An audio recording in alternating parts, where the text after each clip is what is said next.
Hello students, welcome back to you in your BA first year English literature class. In today's session I am going to discuss your first paper poetry. In this class I am going to define your first unit, the epic. Okay, let's start.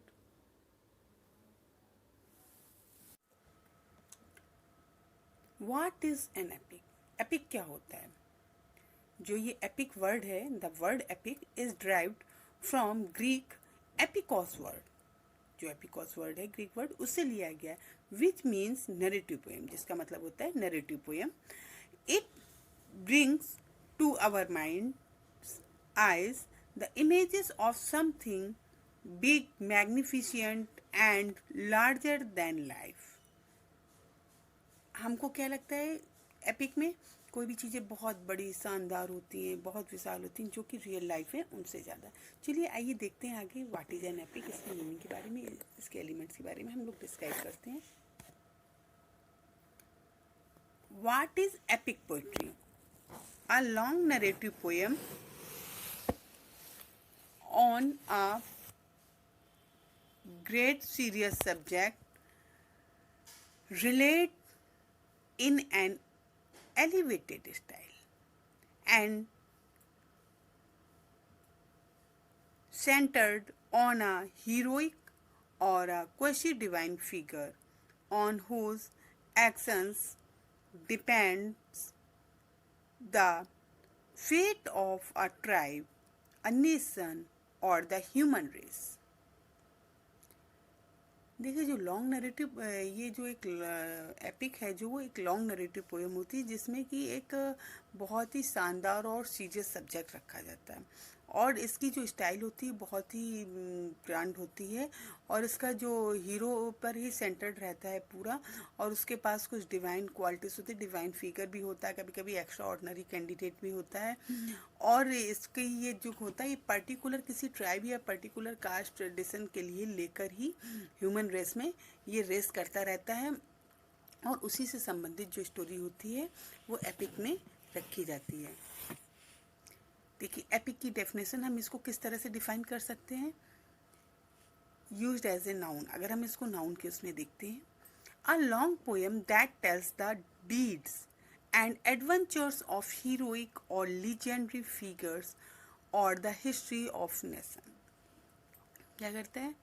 A long poem, एक ये बड़ी poem होती है जो कि हमें बताती है डेट्स, कार्यों के बारे में, एडवेंचर्स के बारे में, जो हीरोइक एडवेंचर्स होते हैं इसमें, अथवा एक लीजेंडरी फिगर. लीजेंडरी मीन्स क्या होता है? पौराणिक जो हीरो होता है उससे संबंधित होता है, और the history of a nation, या फिर किसी राष्ट्र की इतिहास से संबंधित. इसको अगर हम एडजेक्टिव के रूप में यूज करते हैं, used as an adjective, heroic, meaningful, timeless and impressive, great. इसमें ये कंडीशंस होती हैं.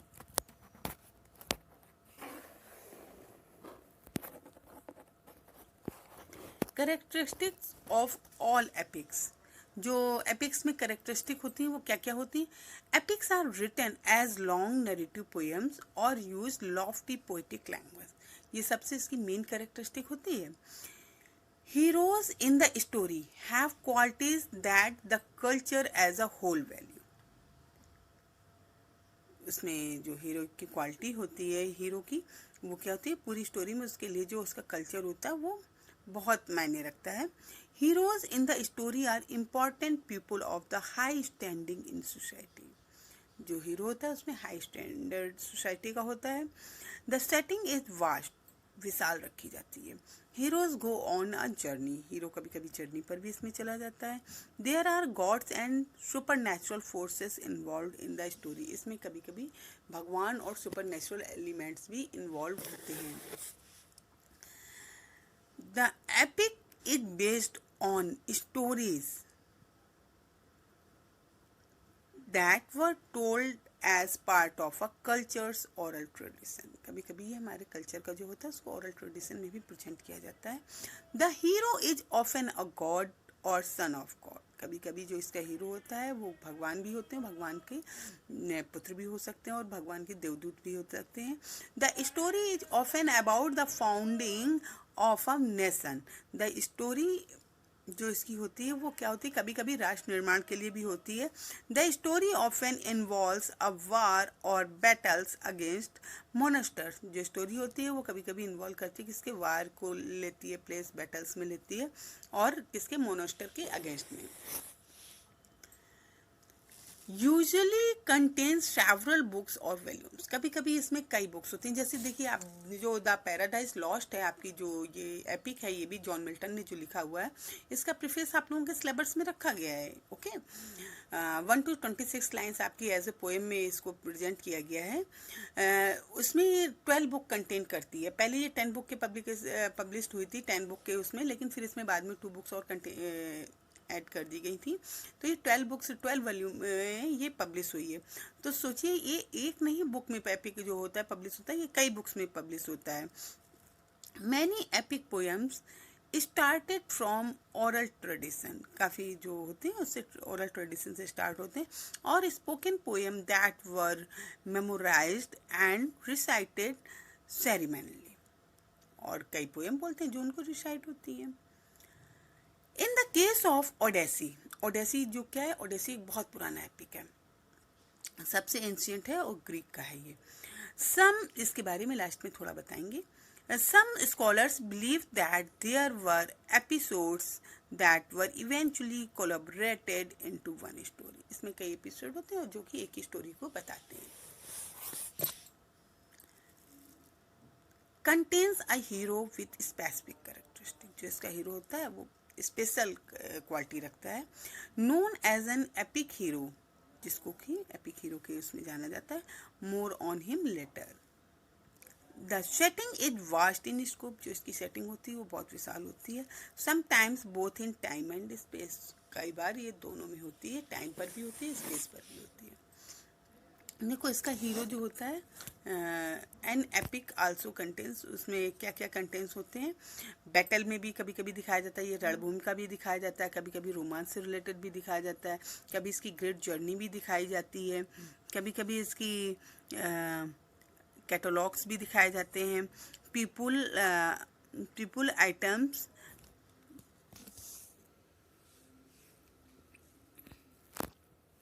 जेनीलॉग etcetera.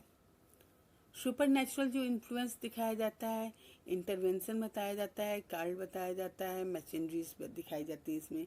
A distinct into under world rebirth, कभी कभी इसका रिबर्थ भी दिखाया जाता है। एपिक सिमलीज और एक्सटेंडेड सिमली, इसमें एपिक में सिमली का भी यूज़ किया जाता है। Extended format speeches. जो इसका एपिक का हीरो होता है वो कैसा होता है, एपिक का हीरो कैसा होता है। The hero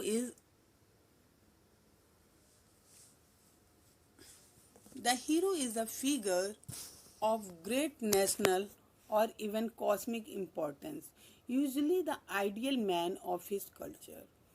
He often has superhuman or divine traits. He has an imposing physical stature and is greater in all ways than the common man. वो कॉमन मैन से डिफरेंस होता है, उसका एक अलग अपना एक कल्चर होता है, कभी कभी उसमें डिवाइन ट्रेड्स भी होते हैं, ह्यूमन उसमें जो सुपर नेचुरल एलिमेंट्स होते हैं उनके भी वो पाए जाते हैं। इस तरह से वो बहुत ही डिफरेंट होता है। The hero's journey according to Joseph Campbell's, the hero with 1000 faces. जो हीरो होते हैं उसके 1000 फेस होते हैं। There are 3 major stages of the hero's journey. Hero की जर्नी में 3 स्टेजेस होती है। मेन कौन सी होती है, सेपरेशन होता है, इनिशिएशन होता है, रिटर्न होता है। देखिए सेपरेशन क्या होता है, कॉल टू एडवेंचर, इसमें एडवेंचर होता है। Hero become aware beyond normal existence, refusal of the call, इसमें क्या होता है, हियर डिनाइज एबिलिटीज और desires to leave. Crossing the first threshold, hero is tested and is pulled into the new realm often against his will. Initiations क्या होता है, the road of the trades, a series of tests to prepare the hero. Meeting with the goddess, an offering is made given the hero's success. Woman as temptress, hero is found occupied or distracted by selfish pleasure. Atonement with the father, hero comes to terms with parents or protector. Apotheosis क्या होता है? Hero is transformed into full potential और divine state. The ultimate boons, a favor, blessing or benefits is bestowed to complete journey. ये इनको जो इनिशिएशंस आता है उसके तहत ये पॉइंट्स आते हैं. Return, the refusal of the return, hero hesitate to return for various reasons. The magical flight और rescue from without, hero makes a extraordinary journey back, either reluctantly, by force or by choice. Crossing the return threshold, hero has a supernatural force help him cross back over. Master of two worlds, hero becomes a bridge or master between the seemingly separate worlds. Freedom to live, hero has ability to move freely between realms. जो कुछ हमारे ancient और बहुत ही famous जो epics हैं उनके हम आपको यहाँ पर नेम है, जो एग्जाम्पल है वो हम बता देते हैं, जिससे आपको भी जानकारी हो जाएगी ये एपिक है ये क्या है.